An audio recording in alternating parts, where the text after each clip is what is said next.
badhe nyuwun pamit gandeng anggen kula sinau kawruh dhateng panjenengan sampun mantas. Kula badhe nyuwun pamit. Matur nuwun sampun nyuwun pamit.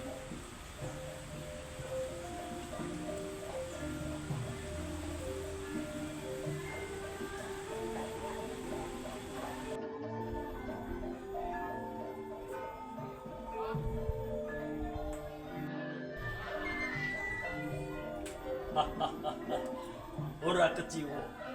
Nggonku meguru ning Banyuwangi.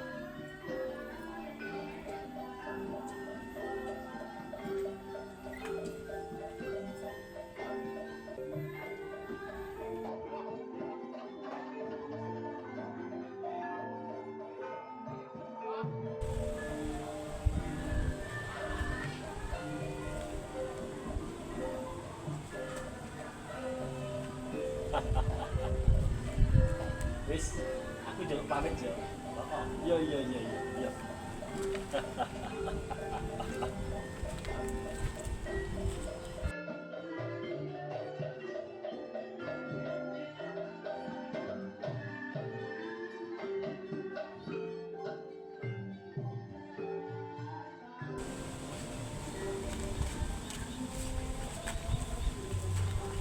Kowe kok dadi kaya ngene iki sik gawe sapa?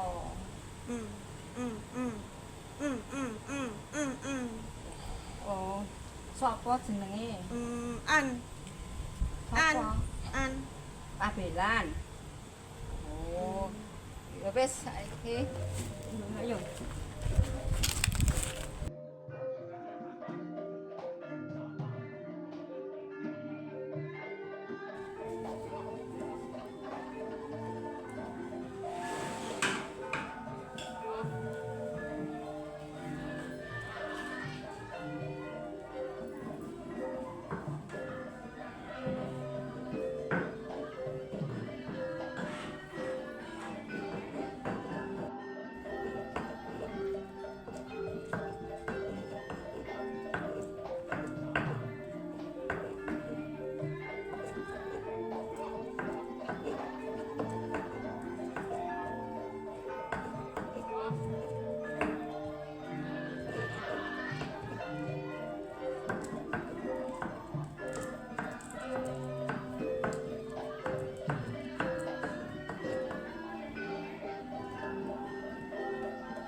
Kanjeng Ibu, Kanjeng Rama.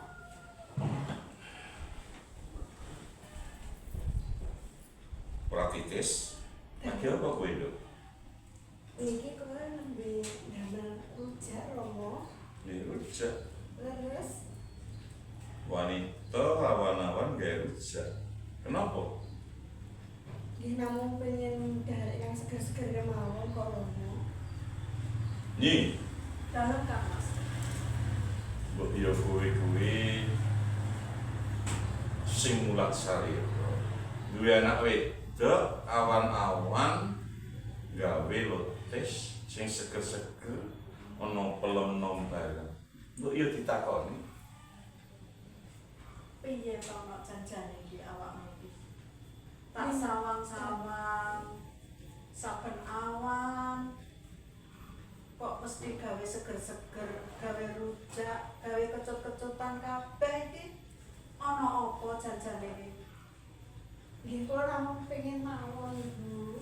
Ketingale kok menawi kecut-kecutan niku kok ten raos niku eco saestu ngoten lho. Seger ngoten lho awakmu. Nyi. Tenang ora ana apa-apa. Dalem Kang Mas. Mbok bersano. Awake anakmu kuwi saiki Saya suwe, saya lemu, saya suwe, saya lemu. Sliramu kira ya tau gerbini ta? Gerbini si Pratitis. Nggih. Apa ya ra Subriya? Ngaten Kang Mas. Priye? Janipun kula niku nggih sampun Subriya kalian anak Pratitis menika. Pinten-pinten dinten kok senengane mung gawe rujak kemawon. Ana apa janjane ki no? Ngaku. Mboten napa-napa kok kula radi anu niku amargi kula nembe remen kathah ngono. Nanging Rama Subriya marang awakmu. Nyi, Dalem Kang Mas. kaya-kayane si Pratitis ki ora sepene. Wis ngaku wae. Aku no apa-apa no. Ora duka Rama kae. Ngaku. Ana apa? Saestu nggih Rama, Heeh. menawi kula matur kalian Rama kalian Ibu, Iya. mboten dipun tukani. Ora. Ngaten Rama Ibu. Sejatosipun kula menika wajre Rama, mangke nek Rama Sik. duka Ana apa Pratitis? Mbok ya aja gawe Rama kuwi waduh piye lah ngomong.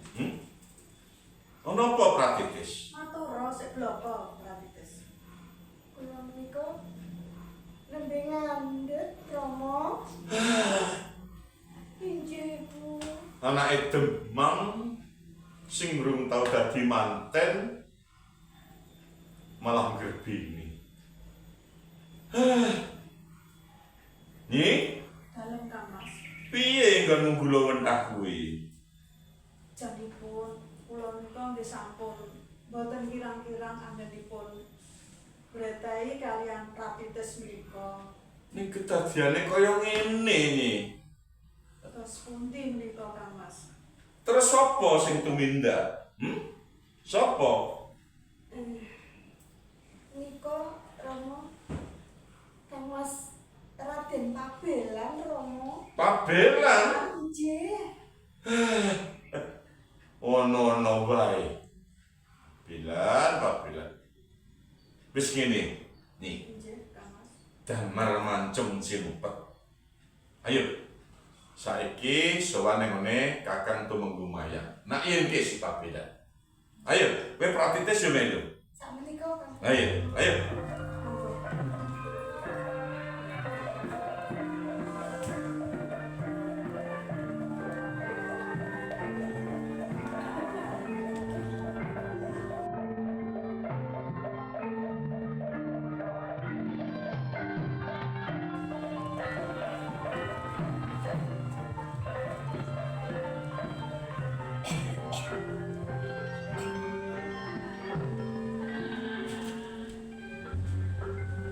Nyi, Kados pundi Kang Mas? aku tak takon kowe. Injih. Piye lah nyi kula wentah anakku ki. Nggih sampun boten kirang-kirang anggen kula gula mentah lare menika kados pundi to Kang Mas? Anakmu kuwi tumindake ki ora apik. Nggih kados pundi? Oke. Wong desa-desa sing matur karo aku. Yen tumindake Pabelan kuwi kurang ajar. Janipun nggih kados pundi sampun boten kirang-kirang anggen kula gula mentah lare menika ning kados pundi lare menika nggih sampun ageng, sampun dewasa, dados yen boten saged menawi kedah manut kalian tiyang sepuh Kanjeng Mas. Aku kuwi melu isin nyi. Nggih. Isin anak Temenggung kok tumindake kaya Nggih. sepisan aku isin karo tangga tepakku. Kaping pindho aku isin ana ngersa dalem. Nggih. Wah, lelakon kok werna-werna wae. Nuwun. Oh, Wonten tamu. monggo.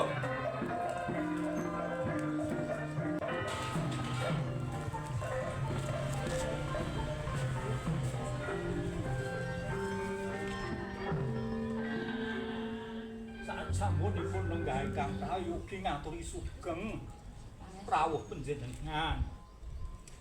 ngapuntenipun Kang Mas. Sae. Nggih. Lajeng wonten wigatos menapa? Kok Niki lho. rawuh wonten katemenggungan? Niki lho Kang Mas Temenggung. Pangeran kula nika Mas ngeten. Piye? Panjenengan anak Kang Mas kula. Ha iya. Nggih. Kami nika wadya kula ingkang wonten ingkang Gerbini. Gerbini. Nggih. Aming wong gerbini kok diaturke nang saku. Ana gendeng ceneng apa? Lah ingkang dadosaken Gerbini niku Raden Pabelan. Apa?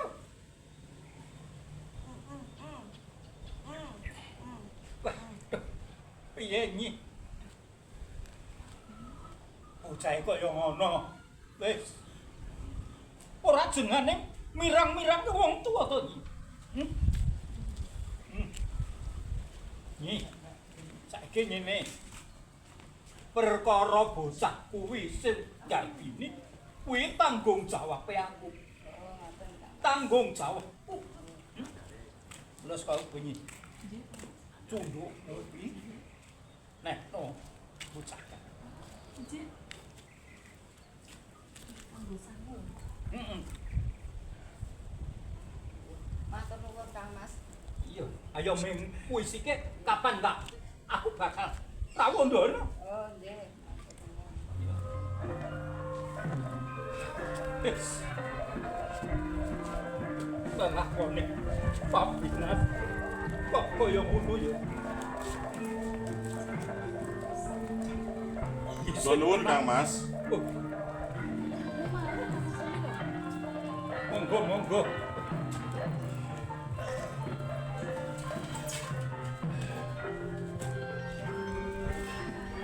Pripun kabare Kang Mas Temenggung Mayang sampun dangu boten benar. Entuk pamujimu Dimas. Pangestune ing Gini. warga ing katemenggungan padha nemu karahayat. Kok njalur gunung. Ngeten Kang Mas Temenggung Mayang. Nggih. Bot-bote dipun tangisi anak. Bot-bote dipun tangisi bojo. Waleh-waleh menapa. Kang Mas Temenggung Mayang ampun duka. Ora. Menika ngaten Kang Mas. Anak kula Pratitis menika sak menika nggrebini. Anakmu ngerti. Ra yo mah seneng to. Lho. Kok seneng kados pundi? Kang mongko Pratitis menika dereng nggadahi kakung. Dereng nate mantenan kok kepenak. Urung duwe bojo. Nggih dereng Kang Mas. Ya toh? Terus Nggih, Kang Mas. terus karepmu piye Dimas? Lah menika ingkang tumindak menika nggih putra panjenengan Pabelan. Pak, Bilang meneh. Rak ya ngono ta iki? Nggih, Kang Mas. Ya ngono ta Pratitis? Leres Rama. tenan. Leres. Kowe tumindake karo Pabelan. Leres. Kang Mas Raden Pabelan. Nah, panjenengan mireng piyambak Kang Mas. Pramila anak pola bobo keprada. Kula nyuwun tanggul jawab panjenengan supados Pratitis kalian Raden Pabelan menika dipun dadekaken manten. Lho rak saya rumaket ta menika. Aku ki ya tanggung jawab. Sing jenengane wong tuwa ki ya kudu pradah karo aku. Nah, Iya, nggih. Perkara kedadian iki, sing tanggung jawab aku wong tuane. Nggih, terus Ku sing tanggung jawab aku wong tua. nanging Nanging kados pundi piye? anggenipun dados manten menika bijing menapa? Mungkin enggal-enggal dipun rembug mawon. Yo, piye? Lho. Ayo kapan-kapan Lho. aku Kok kapan-kapan kados pundi to? Lho, anak kula menika sampun ya ta Nyi? Ageng ngeten. Pun ageng lho. Ora kok kudu kandha piye Dimas? Lho, monggo walaka mawon Kang Mas. Pripun? Piye iki? Yo. Sesuk nek ana dina sing becik. Aku bakal rawuh-ndono. Oh. Cetone selak. Selak iki. Teges aku selak ki ora. Aku ora bakal selak. Oh, yen ngono tak jabel nggonku basa karo Kang Mas Tumenggung. Lho karepku Iki pabelan ki anak sapa? anakku. Nanging anak kula bobo keprada. Sudya apa aku deku-deku karo Kang Mas? Wes, ayo bali. Bali. Bali. Piye? Piye? Iki ana kedadean kaya ngene. James. Wes, ayo. Wis sampe wong kota. Ayo direbut nang mriku. Monggo, monggo.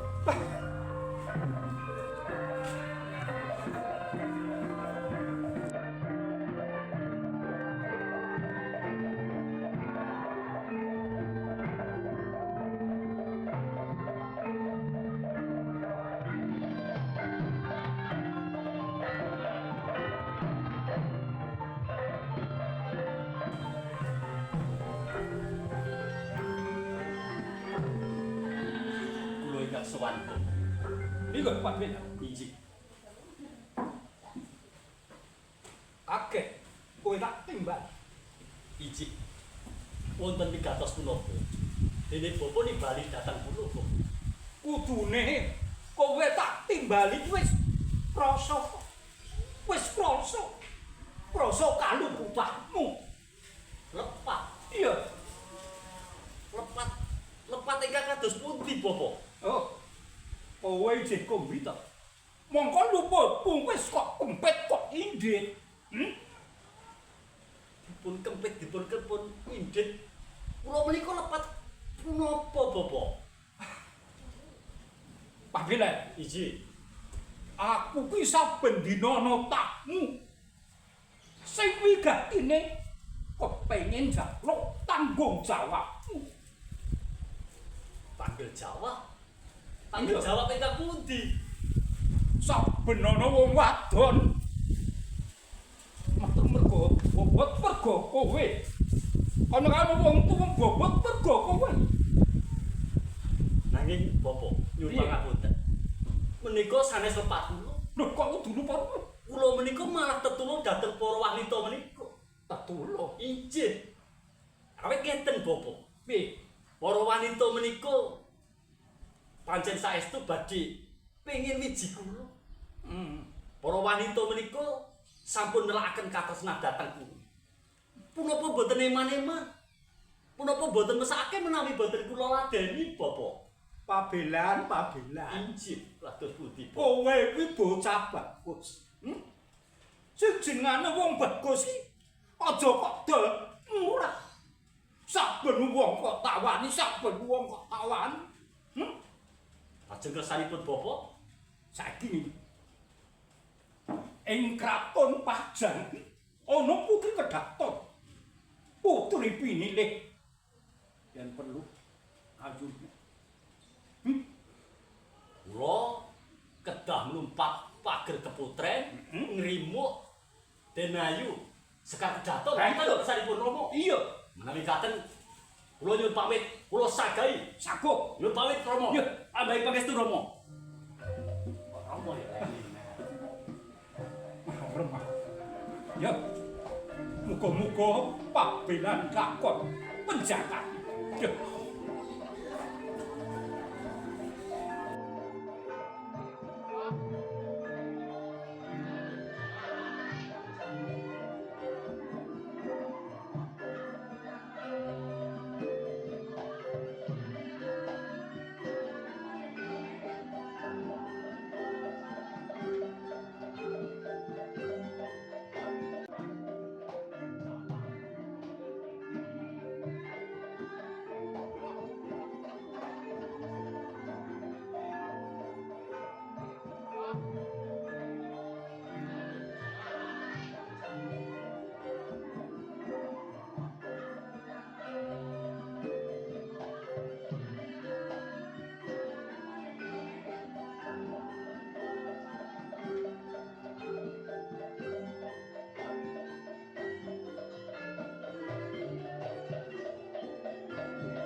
Diajeng Nggih, Kang Mas.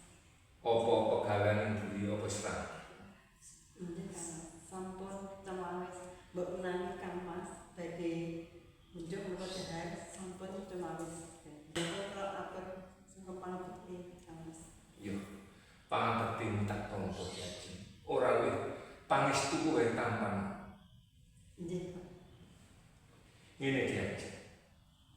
Iki ono bab kang bakal ndak bareng saya. Perkara anak kaya dhewe yaiku Sekar Kedaton. Sekar Kedaton wis akhir grimus. Enggo sprene diwono priya kang bakal mungku. Kuwi kepiye? Nggih, Kang saya ngomong Mas. Yo, Kula mboten kirang-kirang nggenipun saos gula wentah dumateng Sekar Kedaton nanging kados sakmenika dereng wonten priya ingkang lemah menapa nyamaken. ngene Diajeng. Awake dhewe iki lak wis tuwa. Kang disuti. Sapa kang bakal lengser ing keprabuan kono iki? Yen Sekar Kedaton durung ana kang minengku. Kuwi kepiye Diajeng? Nggih, Kang Mas, ngapunten. Kula sampun budidaya dumateng Sekar Kedaton supados Gusti mangke saged wonten priya ingkang nak-nyenaken. Oh, yo. Ning ngene Diajeng. Cepakno ubo rampi. Aku bakal munggah koning sanggar pamujan. Aku bakal minta marang Gusti Kang Akarya Jagat. Ayo derek Diajeng. Nggih.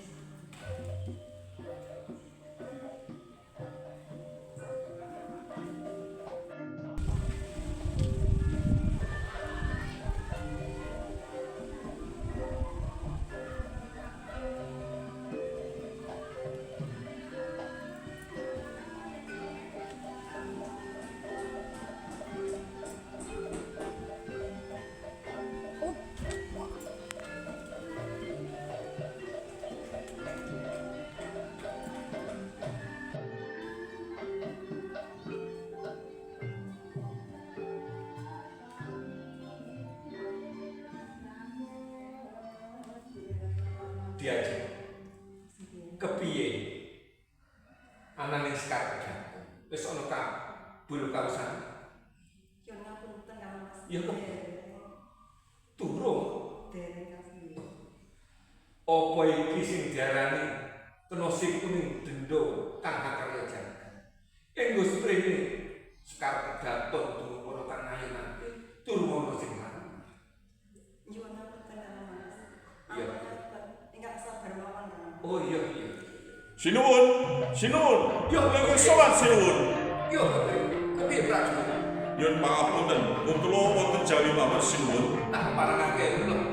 Nggih. Waduh sinuwun, nyuwun pangapunten. Bilih keputren wonten Duratmoko sinuwun. Keputren ana malih. Nggih. Putri dalem dipun gebang dening Duratmoko sinuwun. Iki kepiye Diajeng? Sekar Kedaton digawa malih. Mula derekno aku bakal ndak upadhyane Sekar Kedaton.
Ayu. Panjenengan menika sinten? Den Ayu dereng tepang kakang. Nembe sepisan iki kula pinanggih karo panjenengan. Lah panjenengan menika sinten to? Ijih ditepangke mawon Den. Kula menika Raden Pabela saking Katembungan Maya. Sinten? Raden Pabela saking Katembungan Maya. Kula putranipun Temenggung Maya. Oh. Dados panjenengan menika ta ingkang sesilih Raden Pabelan ingkang sampun kondang kalpa menika. Panjenengan saged kemawon Den Ayu. Injih menika Raden Pabela injih kula menika Den Ayu. Nuwun sewu. Dene panjenengan kok lumebet wonten ing sajroning taman keputren menika kamangka boten katimbalan lan ugi ing wayah ratri kados ngaten menika wonten wigatos menapa? Injih kedahipun Den Ayu menika injih sampun kraos. Kula mlebet wonten ing keputren menika tatahanipun nyawa. Injih. Awit kula menika sampun nglimphekake dhateng prajurit kemit. Kula mlumpat pager, kula rewangi mlumpat Kamangka pager. pagere dhuwur kaya ngaten menika Injih, dipun jagi para prajurit ingkang sami tunduk kemit. injih. Mila kula rewangi kados mekaten menika kula namung badhe nak yenaken kabar ingkang kula tampi wonten ing Kasultanan Pajang menika wonten putri kedaton ingkang Sulistyaning Wati. Kula buktekaken pranyata leres. Panjenengan menika Den Ayu. Saged kemawon. Panjenengan menika. Mriki mbok rati caket mriki Iji. anggenipun Iji. sami menika. Sampun pikantuk angsal cerak-cerak niki. Kula parengaken. Oh injih, matur nuwun Den Ayu. Injih. Saklajengipun Raden Pabelan menawi sampun pinanggih kalian kula pun sekar kedados badhe menapa? Kula menika Bloko Suta kemawon nggih Den Ayu. Estunipun sak sampunipun kula mirsani panjenengan niku kok tuwuh rasa tresna dhateng panjenengan. Menapa injih to? Wong agek sepisan kok njur nelakake rasa tresna niku nek ya naminipun nek lucu to menika. Nggih boten nami lucu Den Ayu. Lah iya mestine wae. Wong jenengipun tresna menika kapan kemawon saged dateng wonten ing api sinten kemawon. Lenggah monggo to. Amres kecoan Injih. dipun Injih. Lembakan menika monggo Injih. monggo. Injih. Wonten mriki kemawon Den Ayu. Oh, ragi caket mriki kok. Injih. Injih. Mriki lho. Injih. Ampun wonten mriki kemawon Den Ayu. Yo lagi sepisan iki aku cecaketan karo salah sawijining priya. Yo karo Kakang. Aku nek nyebut Kakang ngono ora apa-apa to. Injih. Monggo Kakang kemawon. Raden Pabelan. Nah, monggo kemawon Den Ayu. Nanging nuwun pirsa Den Ayu. Iya. Punapa saestu panjenengan niku kula mireng kabar niku kathah wonten ingkang badhe ngayunaken panjenengan. Pancen bener. Kakang Pabelan. Nanging aku durung kepengin ngladeni salah sawijining priya. Amarga durung ana sing mlebu ing sakjroning nalaka kuwi. Kaya mangkono. Estu menawi panjenengan dereng wonten priya ingkang tumantel wonten ing ati panjenengan menika ingkang dipun pilih menika priya ingkang kados punapa Den Ayu. Aku isin lho nek kaya ngono kuwi. Kok isin menika dos pundi to Den Ayu? Ora do. Sing dadi idam-idamang atiku ora dos saka papan iki. Isya. Kok ora tanggap to ya? Kakang ki. kamangka priya sing celak wonten panjenengan niku namung kula. Menika estu. Bener. Jenengan kampun sembrono napa injih? Kula mangke kelampahan urip bebarengan kali panjenengan Den Ayu. Aku saiki tak matur karo Kakang Satu. Injih. Sepisan aku ketemu pinanggih karo panjenengan iki. Kok tuwa atiku kuwi kaya-kaya ora kepengin kepisan tansah atau buntut sesandingan karo sliramu Kakang. Tenan kuwi. Lho, ngono kuwi kok. Menika ngeten. Jenengan kok gemujeng ngono kok digeguyu lho. Kula gemujeng menika estunipun umpami cara ditodi dibedhel wonten ing dada kula menika sing tinulis namung Den Ayu. Kuwi tenan. Estu to? Yen ngono, yen pancen ngimbangi apa sing dadi kekarepaning atiku, saiki coba aku kepengin mangerteni pratelaning atimu sepira gedhening rasa tresnamu marang aku, Kak. Atiku pindha kinonjing, atiku pindha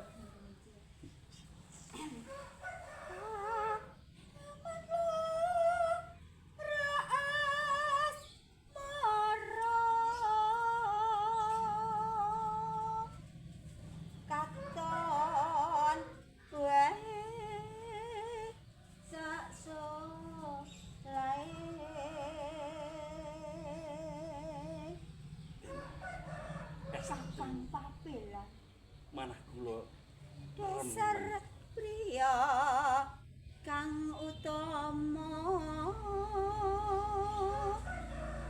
rinengga dening busana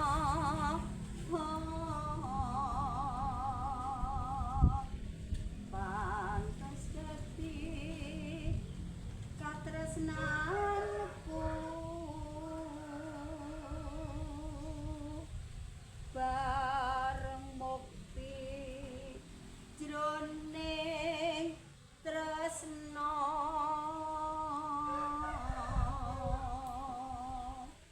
kaya ngono Kakang. injih Den. Kula pitados katresnan panjenengan. Prayogane saiki mancing ana ing paku Injih. kan singep lan kajang wis sumati ayo tak derek ketemu. Ayo Kakang, ayo.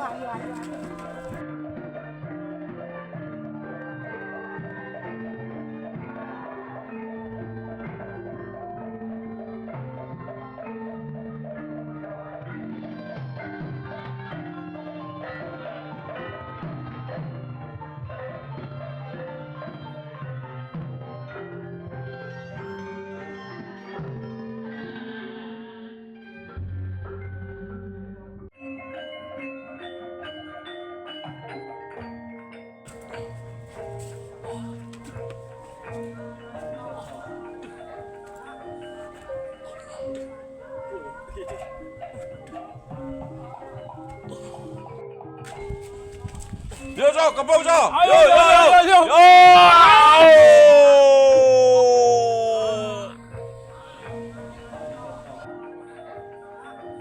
Prajurit unartane pabelan buang ning kali.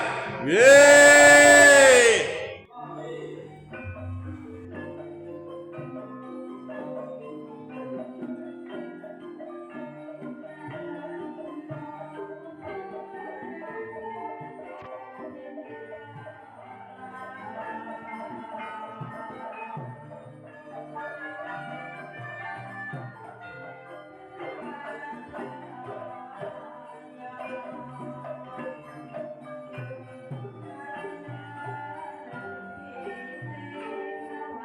Salam budaya. Lestari budayaku.